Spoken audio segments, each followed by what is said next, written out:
نے ارشاد فرمایا آیات المنافق ثلاثن، منافق کی علامتیں تین ہیں۔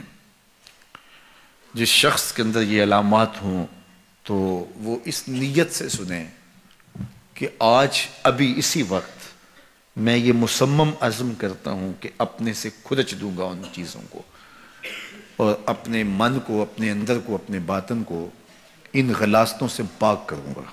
اور عملی موضوعات پہ بات کرنے کا میرا مقصود بھی یہی ہوتا ہے کہ ہماری زندگی میں، سب سے پہلے اپنی زندگی میں اور پھر میرے ملنے والوں کی زندگی کے اندر عملی طور پہ تبدیلی پیدا ہو۔ تو اس نیت کے ساتھ جب آپ سنیں گے تو اللہ برکت کرے گا۔ تو سنیے رسول رحمت نے ارشاد فرمایا صلی اللہ علیہ وآلہ وسلم نے کہ منافق کی نشانیاں تین ہیں۔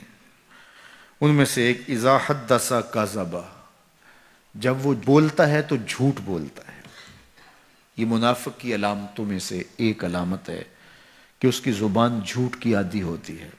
زندگی میں جھوٹ سے اپنے آپ کو بچائیں، یہ زہر قاتل ہے، اندر اجاڑ دیتا ہے، آپ کا معاشرے سے اعتبار ختم کر دیتا ہے اور آپ کی رسوائی کا سبب ہے۔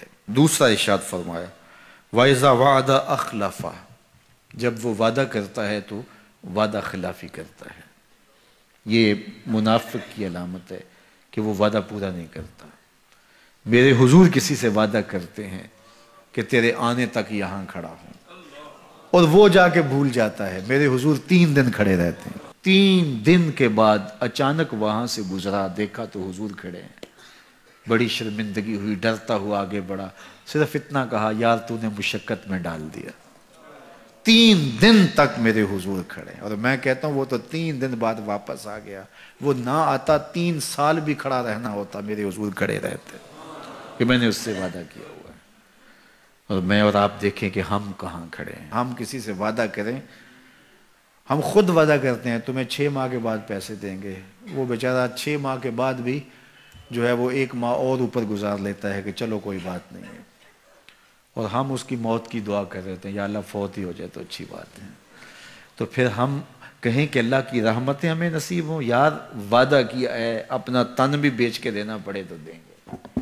جو وعدہ کیا ہے جہاں کھڑے ہوئے ہیں وہاں کھڑے رہیں گے، چاہے اس کی کتنی بھی اذیت ہمیں کیوں نہ سہنی پڑے۔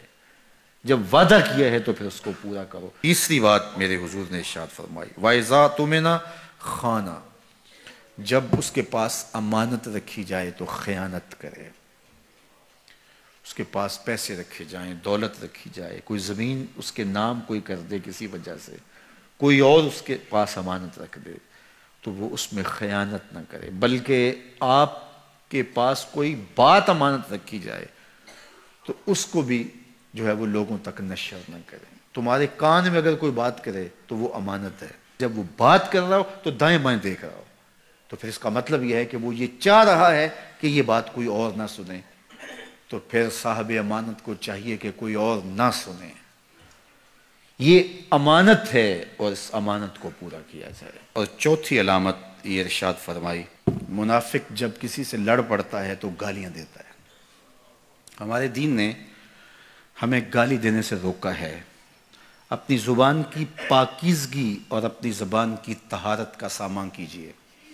آپ کسی بھی حالت میں ہوں، آپ کے اوپر کوئی کتنی بھی زیادتی کر رہا ہو، آپ کو کوئی تھپڑ بھی مار رہا ہو، تو آپ اس کا مقابلہ ضرور کریں، لیکن آپ کی زبان گندی نہیں ہونی چاہیے۔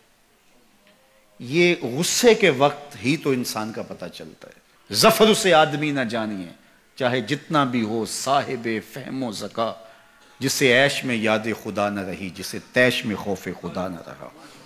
عیش کی زندگی ہو یا تیش کی زندگی، خوشی کا مرحلہ ہو یا مرحلہ غم ہو، آپ دیکھو نارمل زندگی کے اندر تو آپ معتدل ہوں گے ہی ہوں گے، لیکن جب آپ کا بیلنس خراب ہوتا ہے خوشیوں کے وفور کی وجہ سے، اس وقت پتہ چلے گا۔ یہ ہے انسان کا امتحان، یہ ہے انسان کی آزمائش۔ منافق کی علامت بتائی گئی وَإِذَا خَاصَمَ فَجَرَ، جب وہ کسی سے لڑائی کرتا ہے تو پھر گالیاں بکنا شروع کر دیتا ہے۔ یہ منافقوں کی علامات میں سے ایک علامت ہے، جب وہ لڑتا ہے تو گالیاں بکتا ہے، جھوٹ بولتا ہے، امانت میں خیانت کرتا ہے، اور عہد کرے تو اس کی پاسبانی نہیں کرتا۔ اللہ ہمیں عہد کی پاسبانی کی توفیق دے۔